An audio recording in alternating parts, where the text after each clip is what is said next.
So, my mom slapped me in front of a realtor last Thursday in my own living room, then told me she wished she'd swallowed me. And honestly, I've been waiting 3 years for this exact moment. Let me back up. I'm 31. My brother Trevor is 34. Our whole lives, Trevor was the golden child. Not because he was smarter or worked harder, but because he gave my parents grandchildren, Jenna and Zachary, ages 7 and 5. The moment those kids were born, I became invisible. Every family dinner was about Trevor's family. Every holiday centered around what Trevor's kids want. When I graduated with honors, my dad spent the whole dinner talking about Zachary's t-ball game. When I bought my first house at 28 using money I'd saved since I was 19, my mom asked if I was going to let Trevor and his family use it for vacation. 9 years. 9 years of saving every penny, working yourself to the bone, finally getting the keys to your own place, and your mom's first thought is, oh, cute. A timeshare for Trevor. Like you didn't just accomplish something massive. Like you're not even a person with your own life. You're just overflow storage for the favorite child. And graduation dinner where dad's talking about t-ball. T-ball is not even a sport. It's organized chaos with snacks. Your kid graduated with honors and you're out here discussing whether Zachary made contact with the ball this week. The disrespect is architectural at this point. The house, that's the whole thing. I bought a 3-bedroom place in a decent neighborhood. Nothing fancy, but mine. I worked overnight shifts at a warehouse for 4 years while finishing my degree, then got into supply chain management. I saved like a crazy person because I knew my family would never help me with anything. Trevor, meanwhile, bounced between jobs. Not because he couldn't find work, but because he always had some excuse. The boss was unfair. The hours were bad. The commute was too long. My parents covered his rent for years. When he got married to Natalie, they helped with the wedding. When Natalie got pregnant, they helped with the baby stuff. When Trevor lost his job the 3rd time, they helped with the bills. This is what kills me about golden children. They get infinite respawns. Trevor's out here playing life on easy mode with cheat codes enabled. Oh, the commute was too long. Brother, the commute is too long for everyone. That's why it's called a commute and not a pleasant stroll. Meanwhile, I'm doing overnight warehouse shifts while getting a degree. Do you understand the level of tired that is? That's not even human tired anymore. That's zombie with ambition tired. And the parents just keep feeding coins into Trevor's arcade machine. Like maybe this time he'll beat the first level. 3 years ago, my dad sat me down and asked if I'd consider letting Trevor and his family move into my house temporarily while they got back on their feet. I said no. Not rudely, just no. This is my home. I worked for this. My dad didn't yell or anything. He just looked at me and said that he was disappointed, that family helps family, and that I'd always been selfish even as a kid. That was the moment I knew exactly who I was to them. Family helps family is crazy when it only flows one direction. Like there's a whole river of help going to Trevor, but somehow me asking for basic respect is being selfish. And calling me selfish even as a kid. Nah, that's not an observation. That's a rewrite. That's dad pulling out some revisionist history to justify why it's okay to treat one kid like a resource and the other like a miracle. That quiet disappointment is almost worse than yelling, honestly. Because yelling you can fight. That disappointed dad's silence that just sits in your chest and rots. I spent the next 3 years building. Got promoted twice, paid off my car, built up savings, and I started documenting every conversation with my family. Every text where my mom complained I never visited while simultaneously never inviting me to anything. Every comment about how Trevor needed help and I was doing fine, so why couldn't I share? 3 years of receipts. This person built a legal case against their own family like it was a side hustle, while getting promoted twice while paying off a car. We are dealing with someone who operates on a different frequency. Most people would have just gone to therapy and vented. This person said, "No, I'm going to build an archive of betrayal and wait for the perfect moment." That's not pettiness. That's patience. That's revenge served so cold it's got freezer burn. 2 weeks ago, Trevor lost another job. This time, his landlord gave them 30 days to leave. And that's when my parents decided my house wasn't really mine. My mom showed up last Thursday with a realtor named Deborah and a stack of papers, a deed transfer form. She'd already filled in the blanks. She told me this was happening, that Trevor needed the house, that I was single with no kids and didn't need 3 bedrooms, and that I could rent an apartment somewhere. I need everyone to understand the audacity of showing up with pre-filled paperwork. That means Mom sat down, got the forms, filled in the blanks, called a realtor, scheduled an appointment. This wasn't emotional. This was premeditated. She genuinely thought she could just walk in and repo her child's house. You're single with no kids. Oh, so your worth as a human being is measured by whether you've reproduced. Cool. So I'm basically just an NPC in the Trevor family simulation. And you could rent an apartment somewhere? Like just go exist in the general direction of away? I asked her if she was serious. She said I was being difficult like always. That's when I noticed my garage door was open. I walked out there and found Trevor's furniture, his couch, his kids' beds, boxes everywhere. He'd already started moving in without even asking. They already started moving in. This wasn't a request. This wasn't even a demand. This was a heist. They treated my house like it was just temporarily being stored in my name until Trevor needed it. The entitlement required to move your furniture into someone's garage before they've agreed to anything. That's not family behavior. That's squatter behavior with the blood relation discount. And Mom calling me difficult like always, while literally trying to steal my house. The projection is IMAX level. I went back inside and told my mom and Deborah to leave. My mom started screaming that I was destroying the family, that I'd always been jealous of Trevor, that I was punishing innocent children. Deborah looked like she wanted to disappear. I told my mom I wasn't signing anything and she needed to get out. That's when she slapped me right across the face and said she wished she'd swallowed me instead. Deborah grabbed her folder and practically ran out the door. Deborah did not sign up for this. Deborah was expecting a normal Tuesday, maybe some paperwork, a signature, commission check. Done. Instead, Deborah got front row seats to a full family implosion complete with assault and the most disgusting thing a mother can say to her child. I wish I'd swallowed you. That's not anger. That's venom. That's something you can't unsay. That's something that lives in my head forever now. And she said it because I wouldn't give away my house. The math isn't matching. The love was never there, was it? It was always conditional. And the condition was do what Trevor needs. I told my mom to leave or I was calling the police. She left. That was Thursday. On Friday morning, I drove past my dad's contracting business and saw something that made me laugh out loud. He'd changed the sign. It used to say Jesse and Sons Contracting, but he'd covered up the S. Now it just said Jesse and Son Contracting. He'd literally erased me from the business I was never even part of. Like that was supposed to hurt me. This man really got on a ladder to remove a single letter from his business sign. That's not even effective punishment. That's performance art for an audience of one who doesn't care. I was never part of the business. That's like unfriending someone on Facebook who never added you in the first place. Dad thought he was dropping an emotional nuke, but he actually just announced to the whole neighborhood, "Hey everyone, I only have one son now, the unemployed one." Here's what they don't know. 3 years of preparation means I know exactly what I'm going to do. And it starts with the one thing my family never expected me to have. Leverage. Trevor's furniture is still in my garage. My parents think I'm going to cave. My dad thinks removing me from a sign I was never on matters. They have no idea what's coming. Chills. Actual chills. This is the moment in the movie where the music changes. They spent 31 years underestimating me and now they're about to find out exactly how much attention I was paying while being ignored.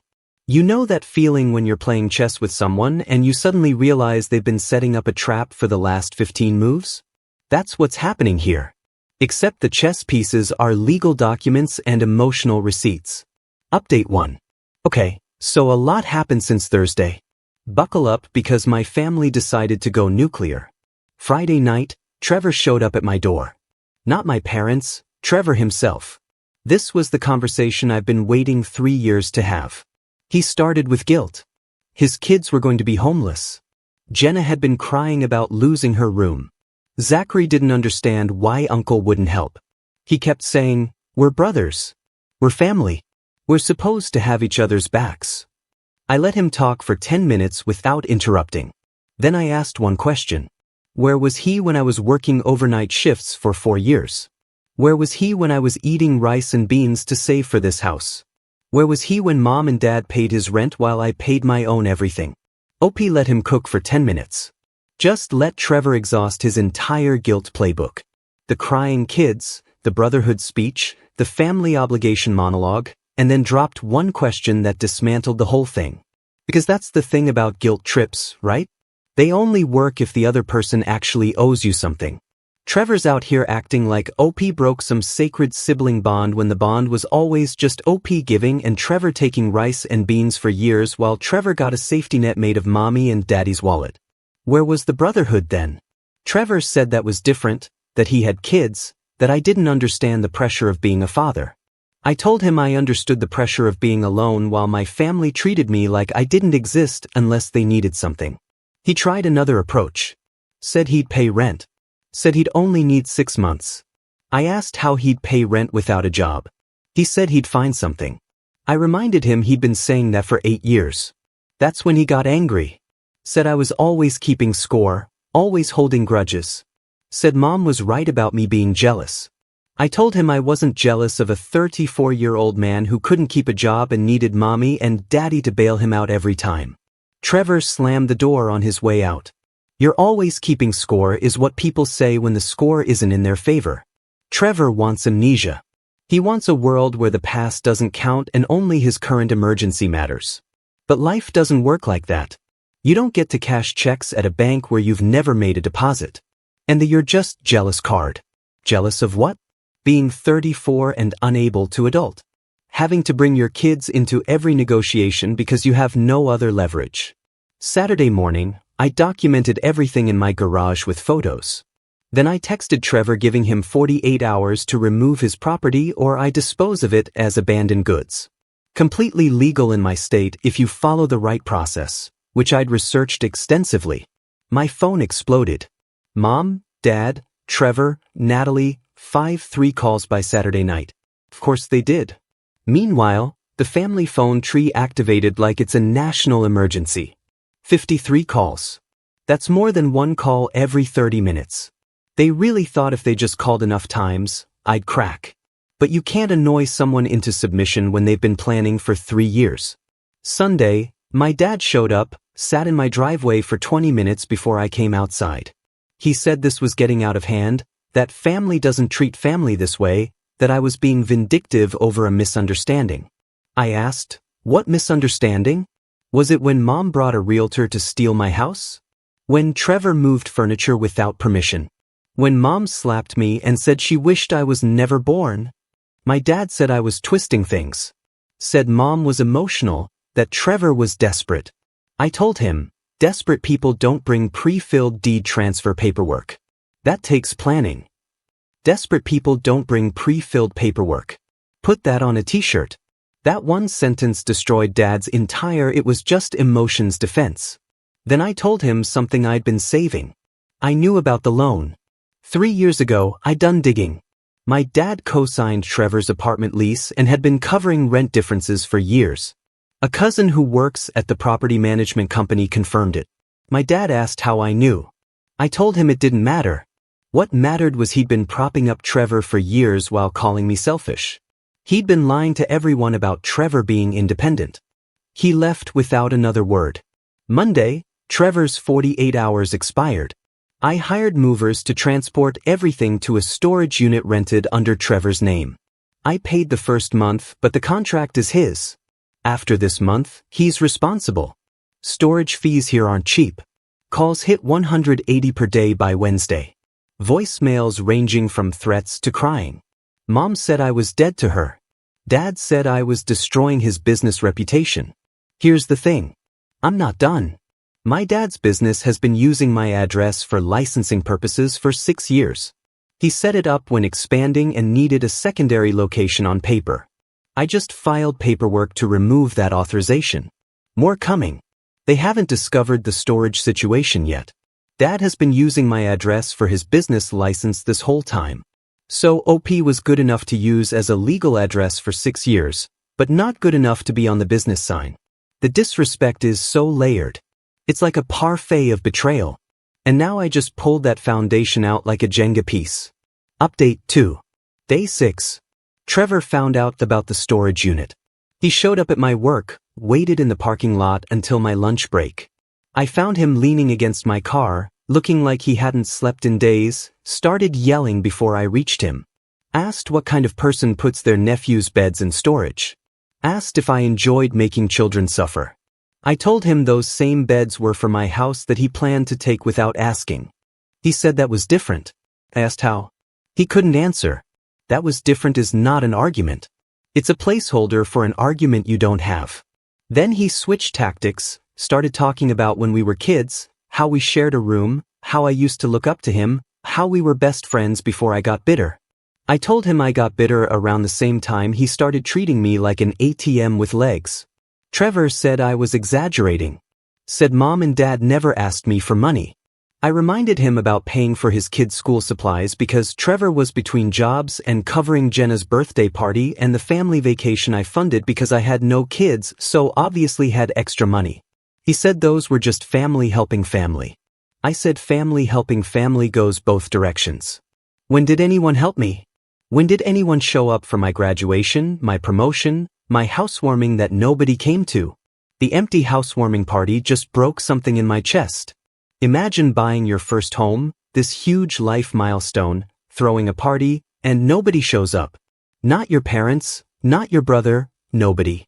And then these same people have the nerve to demand you give up that house for someone else. Trevor went quiet, then said mom and dad told him I never invited them. I told him I had the text messages proving otherwise. 3 years of saving every conversation that changed his face. He asked why I'd been saving texts for 3 years. I told him because I knew this day would come. I knew they'd want something big enough that I could finally make them feel disposable. Trevor called me disturbed and drove off. I knew they'd want something big enough that I could finally make them feel disposable. That line devastated because this isn't about the house anymore. The house is just the battlefield. This is about 31 years of being treated like you don't matter, finally getting a response. Day 7. My dad discovered the licensing issue. Showed up at 6 a.m. pounding on my door, face red, shaking. Said I'd cost him a $40,000 contract because the client found the address authorization revoked. Said I was destroying everything he built. I asked how it felt to have something he worked for taken without consent. He said completely different. I asked how. He said he built that business for 30 years. I said I built my savings for 10 years and they tried to take my house in 30 minutes. He called me vindictive. I called him a hypocrite. He said I was no longer his son. I reminded him he already said that when he changed the sign. I built my savings for 10 years and they tried to take my house in 30 minutes. Write that down. Frame it. Tattoo it somewhere. That's the whole story in one sentence. Then Natalie showed up. She didn't yell. Said I was punishing her children for things they had no part in. Said Jenna asked why Uncle hates them. Said Zachary cries every night. I told her I didn't hate her kids. I hated being treated like I only existed when someone needed something. She said I could have handled this differently. I agreed. I could have signed over my house and disappeared. She left crying. My dad followed. Neither looked back. Day 8. Storage fees due in 3 weeks. Licensing will take dad months to fix. Mom hasn't shown her face since the slap, but I got a text from her this morning. One sentence. She's coming tomorrow, and we're going to end this like family. I smiled because I've got one more thing they don't know about. We're going to end this like family. Ma'am, you told your child you wished you swallowed them and you haven't apologized once. What family are we ending this like? The Lannisters. Final update, day 9. Mom showed up like she promised, but she didn't come alone. She brought Trevor, Natalie, my dad, and the kids. A full family ambush in my driveway. Mom started talking before I even closed my front door. Said this had gone far enough. Said she was willing to forgive my behavior if I fixed the licensing issue and helped Trevor get his furniture back. Said we could put this behind us and be a family again. I asked if she was also willing to apologize for slapping me and saying she wished I was never born. She said I provoked her. I said that wasn't an apology. I was willing to forgive your behavior. The delusion is clinical. Mom slapped her child. Said the most vile thing a mother can say. Tried to steal a house and she's offering to forgive me. For what? For not being a doormat. For having boundaries. Then I pulled out my phone and showed them the video. Deborah, the realtor, had a doorbell camera on her car dash. I'd contacted her the day after the slap and asked if she'd recorded anything. She had 3 minutes of footage, including my mother hitting me and every word she said after. My mom's face went gray. She asked what I was going to do with it. I told her I'd already sent copies to my aunt, my uncle, my grandmother, and every cousin with a working email address. The whole family knew what she did. The whole family heard what she said. Deborah came through. Deborah, the realtor, innocent bystander, traumatized witness. Her dash cam just became the most important supporting character in this entire saga. My dad started yelling about airing dirty laundry. I told him he aired dirty laundry when he changed his business sign to erase me. Trevor said I was destroying the family. I said the family was already destroyed. I was just making sure everyone knew who did it. Natalie tried one more time. Said I'd made my point, that they understood now, that we could rebuild. I asked her what exactly they understood. She couldn't answer. I told them everything that was coming. Storage fees starting next week that Trevor couldn't afford. Dad's licensing taking months to repair with every delayed contract bleeding money. The video circulating through the family so everyone knew the truth. And one more thing, I told my parents I'd been keeping records of every dollar they gave Trevor over the past decade, every rent payment, every car repair, every grocery run. I'd calculated the total, just over $90,000 in 10 years. Money that could have helped both sons but went entirely to one. I told them I didn't want their money. I just wanted them to see the number to understand that their favoritism wasn't a feeling I made up. It was documented, exposed, real. $90,000 in 10 years. That's a house down payment. That's a business starter fund. That's a life-changing amount of money that went one direction while I ate rice and beans and worked overnight shifts. My mom started crying. My dad grabbed her arm and walked her to the car. Trevor stood there staring at me like he was seeing me for the first time. He asked if I hated him. I told him I didn't hate him. I just didn't owe him anything anymore. They left. All of them. The calls dropped from 180 a day to 0. I don't hate you. I just don't owe you anything anymore. That's not anger. That's freedom. Hate would mean I still care, still have emotional investment. This is just release. It's been 9 days since the slap. My house is still mine. My garage is empty. My phone is quiet. They wanted me to just sign and stop being difficult. They wanted me to disappear so Trevor could have what I built. They thought I'd fold because I always had before. I smiled when they left because I've been waiting 3 years for exactly this. 9 days to dismantle 30 years of mistreatment. 9 days to prove that the quiet one in the corner was paying attention the whole time. And that smile at the end, that's not victory. That's closure.